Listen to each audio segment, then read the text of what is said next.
समाधि के बारे में, और हाँ वो जी, हाँ। अनेकों बातें बताते हैं कि समाधि में जाएँगे तो ऐसा हो जाएगा, ये हो हुँ, जाएगा, सिद्धियाँ मिल जाएँगी। तो हुँ। मैं आपसे जानना चाहता हूँ, समाधि को सरल भाषा में अगर आप समझा सकें कि समाधि क्या है? बिना किसी के अंदर माइंड में बिना फैंटेसीज़ बनाए हाँ, किसी के माइंड में अगर आप इसे एक्सप्लेन करना चाहें, तो प्लीज़। हाँ जी, हाँ। हाँ जी, मैं ज़रूर बताऊँगा और एक बहुत अच्छा प्रश्न आपने पूछा। तो मैं इसको थोड़ा-सा ऐड भी करूँगा दूसरी चीज़ें ताकि लोगों को बाद में पता ना चले, अरे! मैंने तो ऐसा सुना था, ऐसा क्या है? ये दूसरी चीज़ क्या है? क्योंकि जितने भी चीज़ हम लोग कवर कर सकें, मैं सब कुछ कवर करूँगा यहाँ पे। तो क्या होता है कि जैसे कि सद्गुरु बताते हैं कि जैसे कि अभी हम जो स्थिति में हैं, ठीक है? मैं किस स्थिति में हूँ, मैं नहीं बताऊँगा, ज़्यादा नहीं बोलूँगा, मगर ज़्यादातर तरीके में क्या रहता है कि लोग जो भी होते हैं, उसमें एक तरीके का डुअलिटी रहता है। द्वैत बोलते हैं उसको, ठीक है? द्वैत बोलते हैं, जिसमें मैं हूँ और दूसरा अलग चीज़ है, ठीक है? जैसे कि मैं और आप अलग रह गए, ठीक है? हम लोग अलग-अलग बात कर रहे हैं, ठीक है? उसी के हिसाब से जो आपका मन है, जिसको बुद्धि बोलते हैं, एक तरीके का मन का ही एक अंश है, एक प्रक्रिया है जो आपके अंदर चल रहा है। तो जो बुद्धि है, वो द्वैत के बिना वो काम नहीं कर सकता वो, ठीक है? क्योंकि अगर ये हाथ है, ठीक है? ये आगे का हाथ है, जो सद्गुरु जो उदाहरण देते हैं, वही वही यूज़ कर रहा हूँ। ये आगे का हाथ है, तो ये पीछे का हाथ है, ठीक है? ये पीछे का हाथ क्यों है? क्योंकि ये आगे का हाथ है, ठीक है? ये आगे का हाथ नहीं होता तो पीछे का हाथ नहीं रहेगा। दिन है इसीलिए रात है, ठीक है? ठंडा है क्योंकि गर्म है, ठीक है? अंधेरा है क्योंकि रोशनी है, ठीक है? तो ये सब क्या है कि मन जो बुद्धि है, बुद्धि इसी के तरीके से काम करता है।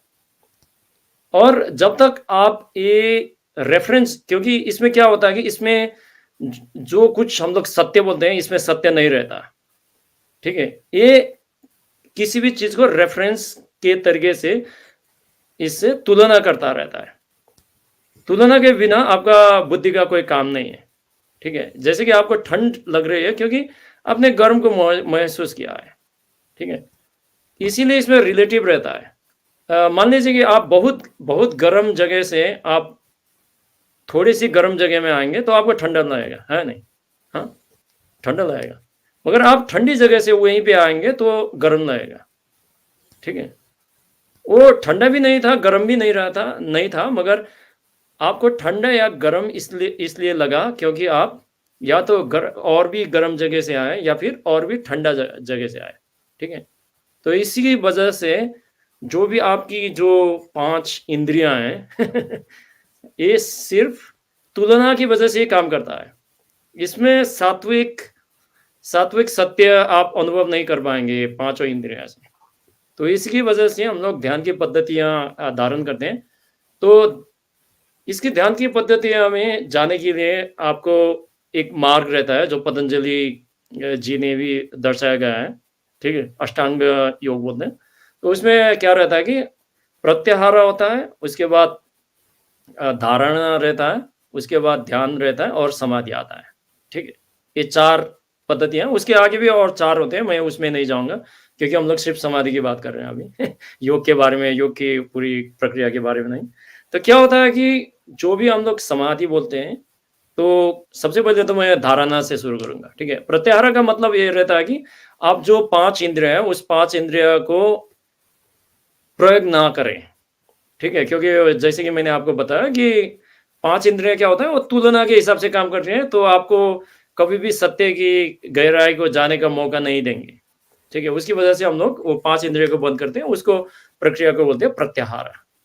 ठीक है? प्रत्याहार के बाद धारण आते हैं, धारण में क्या करता है कि आप उसमें बहुत सारी प्रक्रिया आप कुछ भी कर सकते हैं, ठीक है? जैसे कि मंत्र वगैरह भी उसमें आते हैं एक तरीके से, मगर उसका मतलब धारणा का अर्थ रहता है कि जैसे कि सबसे आसान सा तरीका आपको बुद्धिस्ट मेडिटेशन में आता है, जिसमें आप ध्यान में क्या होता कहते हैं कि आप अपने श्वास-प्रश्वास में ध्यान करते रहते हैं, ठीक है? उसको उसको उसके पीछे चले जाते हैं, ठीक है? साँस आ रही है, जा रही है, उसको बोलते हैं धारणा। उसमें क्या होता है कि मैं इसलिए बता रहा हूँ कि इसमें क्या है कि आप भी हैं और श्वास भी है, ठीक है? श्वास-प्रश्वास को आप देख रहे हैं। तो इसमें द्वैत है, अभी भी द्वैत है, मैं और श्वास में हूँ। तो क्या हो जाता है कि एक क्षण में ऐसा चला जाता है कि आप उसको ध्यान करते चले जाएँगे, उसको धारणा करते जाएँगे, तो अपने आप ही क्या हो जाता है कि मैं और श्वास एक हो जाते हैं, ठीक है? आपके अनुभव में एक हो जाते हैं। उसको बोलते हैं ध्यान। उसको बोलते हैं ध्यान। ध्यान आप नहीं कर सकते मगर आप ध्यान में चले जा सकते हैं, ठीक है? या तो ध्यान आपको पकड़ लेगी और उसके बाद क्या हो जाता है कि अब कुछ भी बाकी नहीं रहता। उसको बोलते हैं समाधि बोलते हैं, ठीक है? तो समाधि का अर्थ क्या होता है कि समाधि में द्वैत भी नहीं है, अद्वैत भी नहीं है, ठीक है? एक तरीके से देखेंगे तो। क्योंकि ध्यान की स्थिति में क्या होगा था, अद्वैत से द्वैत से अद्वैत हो गया। क्योंकि धारणा में क्या था कि मैं भी था, श्वास-प्रश्वास भी था, है नहीं? ध्यान में क्या हो गया, दोनों एक हो गए। अब क्या हो गया, अद्वैत हो गया। अद्वैत का मतलब होता है दो नहीं है, एक का मतलब होता है दो नहीं है, तो वो हो गया। मगर समाधि की स्थिति में क्या होता है, कुछ भी बाकी नहीं है, ठीक है? तो अगर हम लोग देखेंगे, अब मन से तुलना करेंगे बुद्धि से तुलना करेंगे, तो बुद्धि का अर्थ हो गया, क्या हो गया, बुद्धि का अर्थ हो गया तुलना करने के लिए, ठीक है? समाधि का अर्थ हो गया, इसीलिए सद्गुरु बोलते हैं कि सम और धी, ठीक है? सम और धी, सम का मतलब होता है इक्वानमस, तो उसमें कोई तुलना करने की चीज़ कुछ भी बाकी नहीं रहा उसमें, ठीक है? और उसका अर्थ ये रह जाता है कि समाधि का अर्थ होता है एक तरीके से सम बुद्धि। अब वो कंपेयर करने के लायक नहीं रहा। इसका अर्थ क्या होगा कि आप बुद्धि से भी पार चले गए, ठीक है? तो जब पार चला जाता है तो क्या होता है कि आपको जो कुछ जैसा है आपके सामने वही दिखाई देता है आपको, ठीक है? उसका अस्तित्व क्या है वो दिखाई देता है, उसी से ही आपको सत्य की प्रत्याभूति हो जाती है। तो इस तरीके से अगर आप समाधि को एक तरीके से समझना चाहें तो समाधि ऐसी स्थिति है जहाँ पे आपकी तुलना करने वाली बुद्धि से आप परे जा चुके हैं, ठीक है? ये होगा एक अर्थ, एक तरीके का अर्थ होगा। मगर अब लोग बोलते हैं कि लोग समाधि में हैं, ठीक है? समाधि में बैठे हैं, तो क्या होता है कि समाधि भी अलग-अलग प्रक्रिया की होती हैं, मगर आपको 2 तरीके का आसान सा समाधि की बात बता देता हूँ, ठीक है? ध्यान की मुद्रा में जब जाते हैं, तो सबसे पहले को बोलते हैं कि सबिज समाधि या फिर सविकल्प समाधि, ठीक है? इसमें भी बहुत सारे तरीके होते हैं मगर ज़्यादा तरीके में नहीं जाते। हम लोग सिर्फ़ सविकल्प और निर्विकल्प समाधि के बारे में बात करते हैं और फिर से हम उसी में नींद की स्थिति में चले गए, है नहीं? तो उसमें निर्विकल्प समाधि की बात हम लोग कर रहे थे। तो जब आप जैसे कि कोई भी ध्यान प्रक्रिया वगैरह करते हैं, तो अगर आपको एक तरीके की एक तरीके की आज़ादी महसूस हो जाती है, ठीक है? एक तरीके की स्वतंत्रता महसूस हो जाती है और आनंद की प्रत्याभूति हो जाती है, अलग-अलग तरीके का। इसका अर्थ ये रहता है कि इसको बोलते हैं सविकल्प समाधियाँ, ठीक है? सविकल्प समाधियाँ और सविज समाधियाँ। इसमें क्या होता है कि आप वो अनुभव भी कर रहे हैं, वो जो जिसको हम आनंद बोलते हैं, परमानंद बोलते हैं, ब्रह्मानंद बोलते हैं। अ, जो भी आनंद की स्थितियाँ वगैरह होते हैं, एक्सटेसिस का वर्ड नहीं है संस्कृत में, वो इसीलिए उसको परमानंद या फिर ब्रह्मानंद बोल सकते हैं, ठीक है? तो आनंद तो ब्लिस हो गया। तो उसी परिस्थिति में चले जाते हैं, तो आपको पता है, ठीक है? आप अनुभूतियाँ कर रहे हैं, आप सब कुछ अनुभव कर रहे हैं, तो इसका मतलब इसको बोलते हैं सविकल्प समाधि, ठीक है? सविकल्प समाधि या फिर सविज समाधि। सविज का मतलब होता है कि बीज, जहाँ पे आपका एक तरीके का अभी भी कुछ बाकी है, ठीक है? क्योंकि क्या हो जाता है कि समाधि अच्छी भी चीज़ है और सबको अनुभव करने की भी ज़रूरत है, मगर ये थोड़ा-सा खतरनाक चीज़ भी है। खतरनाक इसलिए, खतरनाक आपके लिए नहीं है, खतरनाक आपके मन और शरीर के लिए है। क्योंकि जितना भी समाधि में आप ज़्यादातर रहेंगे, उस तरीके तरीके की परिस्थिति में रहेंगे, तो क्या हो जाता है कि आपका और शरीर के बीच में जो एक तरीके का बंधन है, ठीक है? वो बंधन थोड़ा-सा धीमा होता चला जाता है, ठीक है? मगर सभी से समाधि का अर्थ ये है कि जितने भी समाधियों में आप जाएँगे, मगर आप शरीर में रह के सब कुछ अनुभव कर सकते हैं, मगर आप मोक्ष की प्राप्ति कभी भी नहीं कर पाएँगे। क्योंकि सभी जगह अर्थ क्या होता है कि वो बीच अभी भी बाकी है। सविकल्प का अर्थ भी वही है कि विकल्प। विकल्प का अर्थ होता है कि उसका कारण अभी शेष है, ठीक है? तो मैं साधनाओं की बात नहीं करूँगा, आपको पता है ज़्यादातर, क्योंकि मैं लोगों को भ्रांतियाँ प्राप्त नहीं करना चाहता। मगर आप ईशा से प्रैक्टिस वगैरह करते हैं, तो जो कुछ भी अनुभूतियाँ हम लोग करते हैं, ये सब आपको समाधियाँ की स्थितियाँ हैं, ये सब। ये सब समाधियाँ ही हैं, जिसमें आप एक तरीके की ऊर्जात्मक स्थिति में चले जाते हैं, जहाँ पे आपका मन है। मैं नहीं कहता कि आपका बुद्धि भी वहाँ पे चल रहा है, मगर उसका वो एक तरीके से बैकग्राउंड में चला जाता है, वो अपना ही काम कर रहा है, मगर वो आप पे असर नहीं डाल पाएँगे, ऐसा हो जाता है। एक तरीके का आपको एक तरीके का स्वतंत्रता प्रदान करती है। इसका वो अर्थ रहता है कि इसको बोलते हैं सविकल्प समाधियाँ। और ईशा में सबसे बेहतरीन है आपका 2 चीज़ें, एक तो गुरु कृपा हो गई, 3 बोलूँगा, दूसरा होगा ध्यानलिंग। ध्यानलिंग के बिना तो हम लोग बात भी नहीं कर सकते, और तीसरा हो गया संयम। अगर आप संयम साधना पे लगते चले जाएँगे, तो अ, आप धीरे, धीरे, धीरे, धीरे आप निर्विकल्प समाधि भी प्राप्त कर सकते हैं। मगर निर्विकल्प समाधि और भी खतरनाक रहता है, क्योंकि वो चरम सीमा है। वो चरम सीमा है आपकी आध्यात्मिकता की फल होता है ना। जैसे कि जितनी भी साधनाएँ हम लोग कर रहे हैं, सब लोग कर रहे हैं, जितना भी साधना लोग भक्ति योग, कर्म योग, ज्ञान योग, कुंडलिनी योग, लय योगा, जो कुछ भी बोलते हैं, योग वगैरह जो कुछ भी कर रहे हैं, अगर वो एक तरीके का विशुद्ध आध्यात्मिक के रास्ते पे चले हुए हैं, तो इसका अर्थ यही रहता है कि वो जो मान लीजिए आप एक उदाहरण दूँगा कि एक आम का पेड़ है। सद्गुरु आम का पेड़ के बारे में बोलते हैं, जो बाबा स्पंदना करने के लिए जो आपका स्पंद हॉल में लगाया था सद्गुरु जी ने। तो वो उदाहरण मैं नहीं भूल सकता। तो उसमें क्या है कि जो भी आध्यात्मिकता के रास्ते पे हैं, और जो जिसको पता है कि ये संसार कैसे चलता है, तो वो फल के बारे में नहीं सोचेगा। वो सिर्फ़ उसकी जो जड़ें के बारे में सोचेगा। तो साधना क्या है कि सिर्फ़ जड़ों में काम करने की विधि है। तो जब जड़ें मज़बूत होंगी, तो पेड़ बड़ा होता चला जाएगा, और जब एक सही ऋतु आएगी, सही समय आएगा, तब क्या होता है कि वो फल पक के वो गिर जाएगा, अपने आप गिर जाएगा। उसको गिराने की भी ज़रूरत नहीं है, उसको पकाने की भी ज़रूरत नहीं है, वो अपने आप हो जाता है। इसलिए ईशा में हम लोग बोलते हैं कि प्रोसेस ओरिएंटेड। सिर्फ़ प्रक्रिया पे ध्यान दो, गंतव्य के बारे में ज़्यादा सोचने की ज़रूरत नहीं है।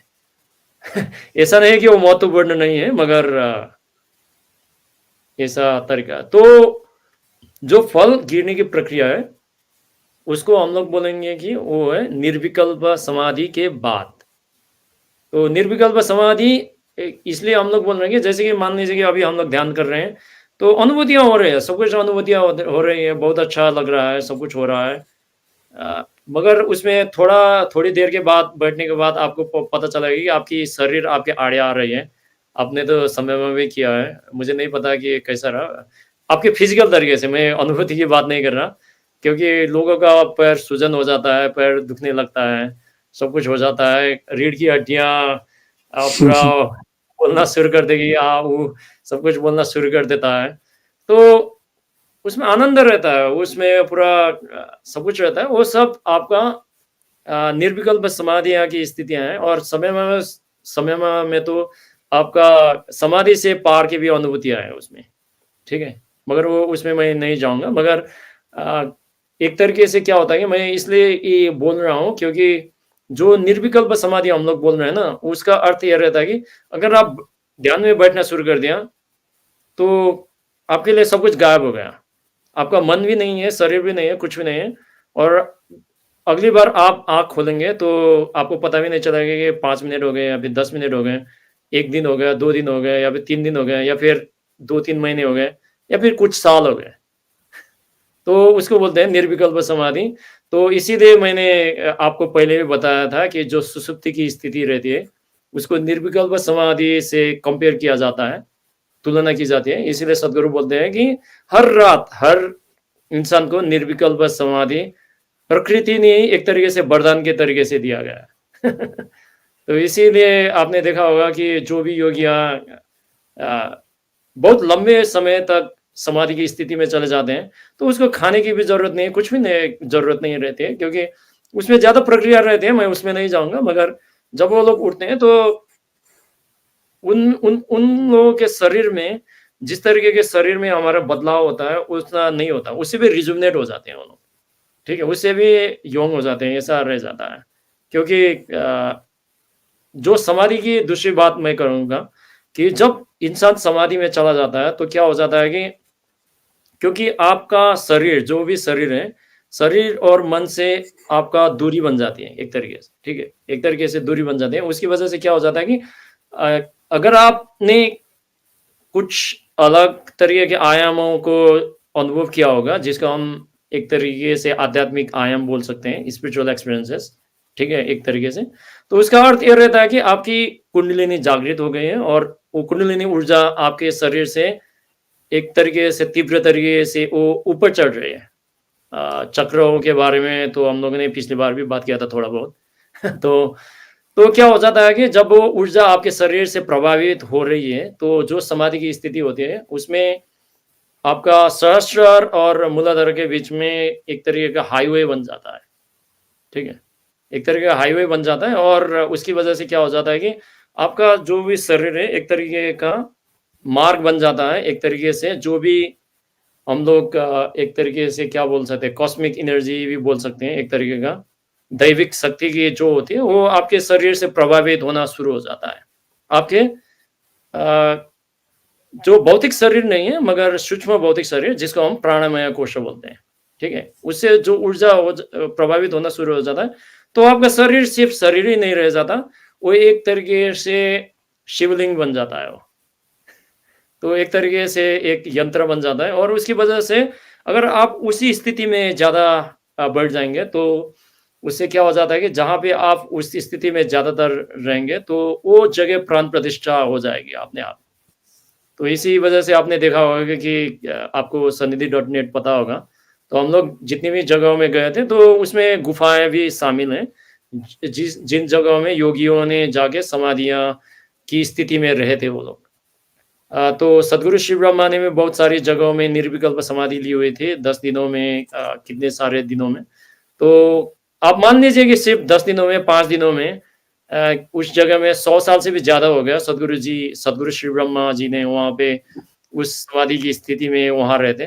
तो प्राण प्रतिष्ठा इस तरीके से हो गया है कि वो अभी भी उसी स्थिति में है। तो आप बता सकते हैं। तो समाधि की ये बात तो हो गई अनुभूतियाँ की बातें। मगर दूसरी भी चीज़ें हैं, आपने सुना होगा कि लोग ने समाधि ले ली, है नहीं? ठीक है?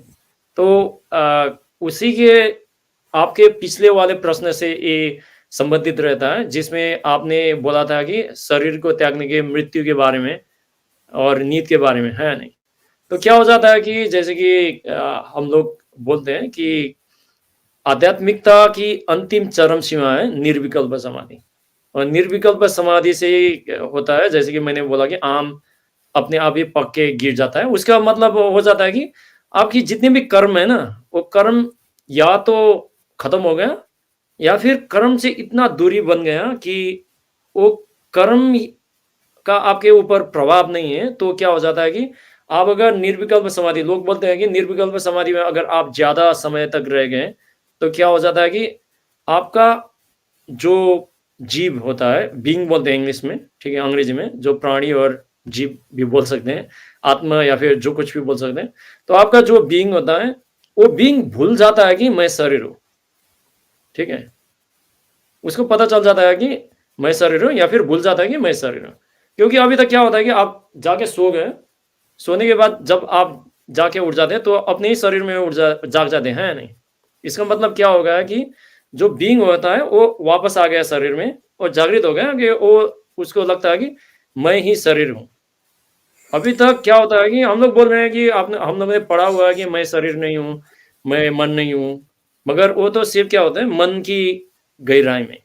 अगर आप ध्यान करते जाएँगे तो आपकी अनुभूति में आएगी, मगर अभी भी वो अपने जो जीव है, जीव को अभी तक उतनी तरीके से परिपक्व तरीके से उसको पता नहीं है। जिस दिन आपके जीव को पता चल जाएगा कि मैं शरीर नहीं हूँ, मैं मन नहीं हूँ, तो ऐसे ही छूट जाएगा। इसको आप जोड़ के नहीं रख सकते अगर आप में कोई काबिलियत नहीं है, इसीलिए सद्गुरु बोलते हैं कि सिर्फ़ क्रिया योगी ही ऐसे होते हैं जो उनको पता है कि मैं शरीर नहीं हूँ, मगर उसको जोड़ के रखने की प्रविधियाँ उनको पता होती हैं।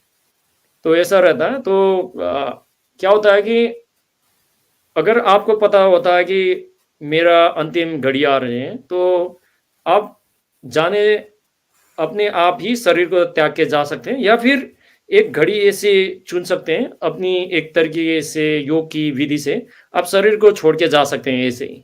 तो उसको बोलते हैं महासमाधि। ठीक है? इसमें 2 शब्द हैं। एक को बोलते हैं महासमाधि, दूसरे को बोलते हैं समाधि और तीसरी को बोलते हैं जीव समाधि। आपने सुना होगा। जीव समाधि, समाधि और महासमाधि। महासमाधि। तो सबसे आसान वाली बात मैं करूँगा समाधि के बारे में। समाधि के बारे में ऐसा होता है कि कोई योगी होते हैं, तो मगर वो लोग डेट कोई निर्धारण नहीं करते हैं, क्योंकि सबके सबको ये विधियाँ पता नहीं होती कैसे शरीर त्यागना है।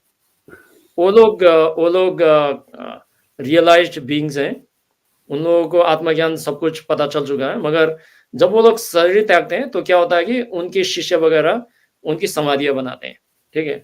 जहाँ पे हम लोग जाके उनकी ऊर्जाएँ वगैरह अनुभव कर सकते हैं। तो वो हो गया समाधि हो गया।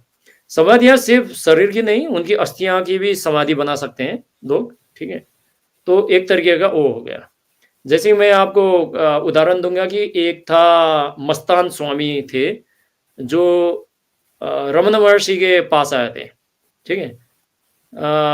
वो एक तरीके से मुस्लिम वर्ग को बिलॉन्ग करते थे पहले से, मगर वो जब रमण महर्षि के पास आए थे, तो वो पूरा वही ब्रह्मानंद में चले जाते थे, एक्सटेसी में चले जाते थे और उनको पता भी नहीं चलता था कि मेरे पास शरीर है। इसी स्थिति में आ गए थे, ठीक है? मगर क्या होता है कि जब बाद में मस्तान स्वामी अपने गाँव चले गए, उनकी मृत्यु हो गई उसके बाद, ठीक है? तो रमण महर्षि ऐसे थे कि उन्होंने किसी को भी नहीं बोला, जब तक लोग जीवित थे, उन्होंने किसी को भी नहीं बोला था कि इसको आत्मज्ञान की प्राप्ति हो गई, इसको ये एनलाइटन हो गया। वो कभी भी किसी को नहीं बोलते थे।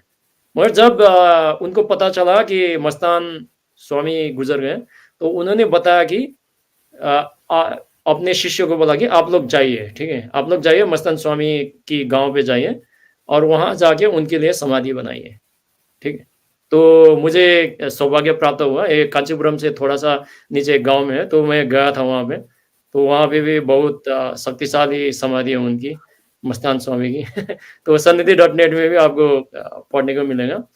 तो रमण महर्षि जी ने उनको विधियाँ बताए कि आपको कैसे खोदना है, किस तरीके की विधि बनाना है, कैसे करना है और ऊपर क्या रखना है, वो सब उन्होंने बताया और उसी तरीके से उनकी समाधि बनाई गई। एक तरीके का वो रहता है। दूसरा रहता है आपका जीव समाधि, ठीक है? जीव समाधि उसको अलग-अलग नाम है, जैसे कि जो वैष्णव धारा में बिलॉन्ग करते हैं या फिर जो शंकराचार्य पद से बिलॉन्ग करते हैं, वो लोग उनको वृंदावनम बोलते हैं, ठीक है? इसमें अलग-अलग नाम है, ठीक है? ओके। वृंदावनम भी बोलते हैं, इसीलिए हम लोग को रिसर्च करने के वक़्त एक तरीके से बहुत मुश्किल हुई कि हम लोग सिर्फ़ समाधियाँ ढूँढ रहे थे, मगर तकनीकी रूप में उनको वृंदावनम बोलते हैं, ठीक है? वृंदावनम बोलते हैं। उसमें बहुत सारे कारण हैं, मगर इस पॉडकास्ट में वो सब कवर करना थोड़ा-सा ज़्यादा हो जाएगा, ठीक है?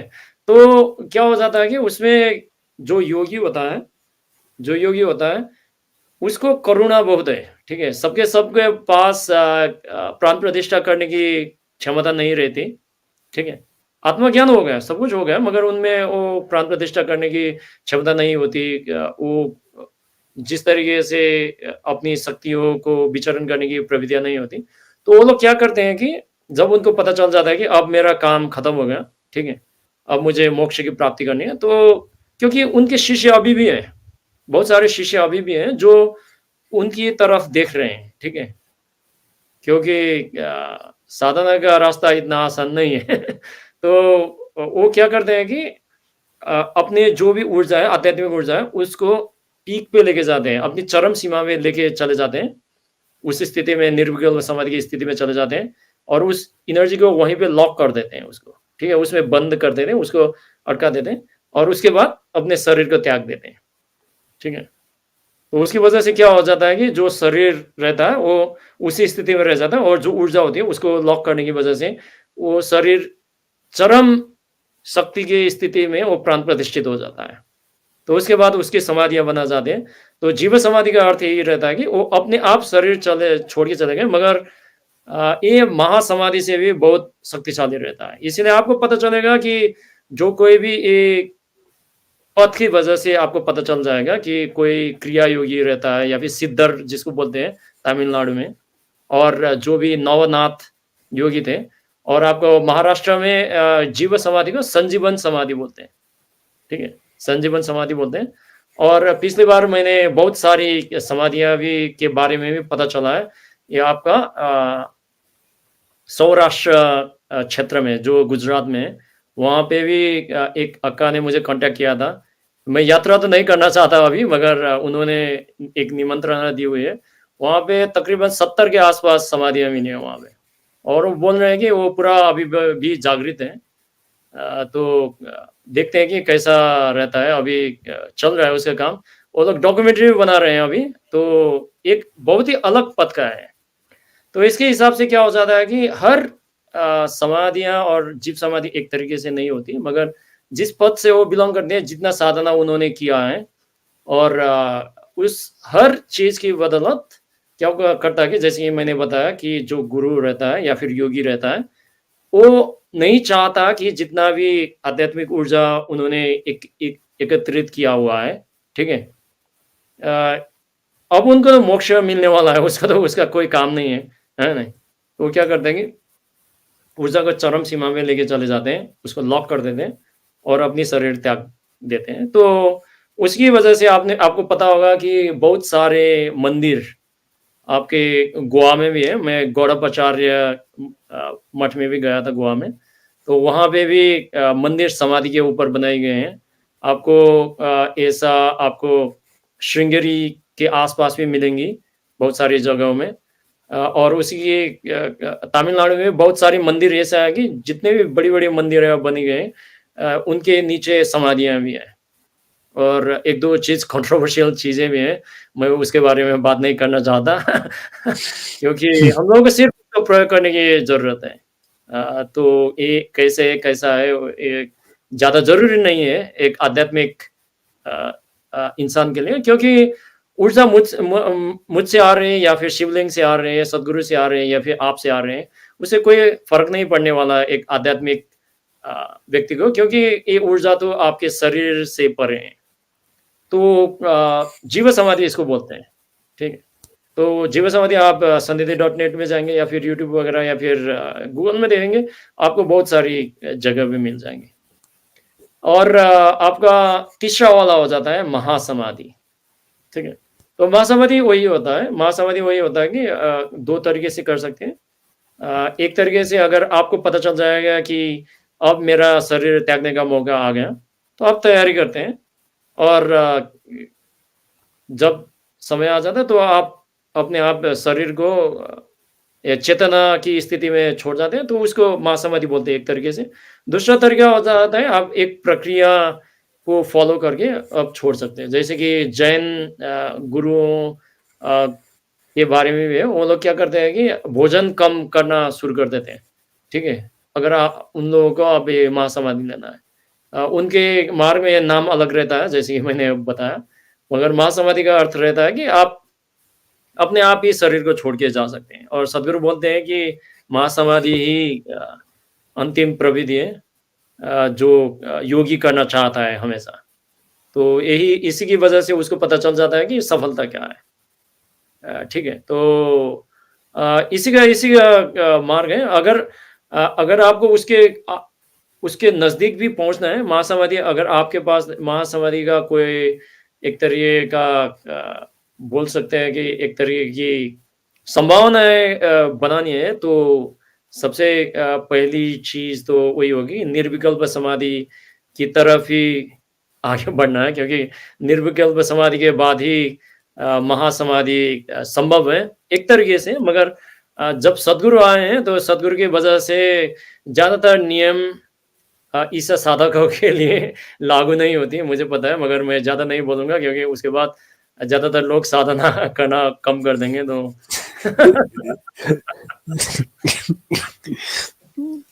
मगर करने की ज़रूरत है क्योंकि जो भी संभावना सद्गुरु जी ने दिया हुआ है, ऐसा संभावना अभी तक के अस्तित्व में जितना भी मैंने इतनी सारी जगहों में गया हूँ, इतना सारा रिसर्च किया है, मगर ऐसी संभावना अभी तक अ, हासिल नहीं हुआ है किसी को भी। तो एक तरीके से हम लोगों को सौभाग्य भी बोल सकते हैं और एक तरीके से ये एक रिस्पॉन्सिबिलिटी है, दायित्व भी है कि ज़्यादा से ज़्यादा लोग सद्गुरु जी ने जो भी संभावना दी गई है, ये ज़्यादा से ज़्यादा लोगों को पता होने की ज़रूरत है। तो हमारा यही एक प्रयास है ये पॉडकास्ट में।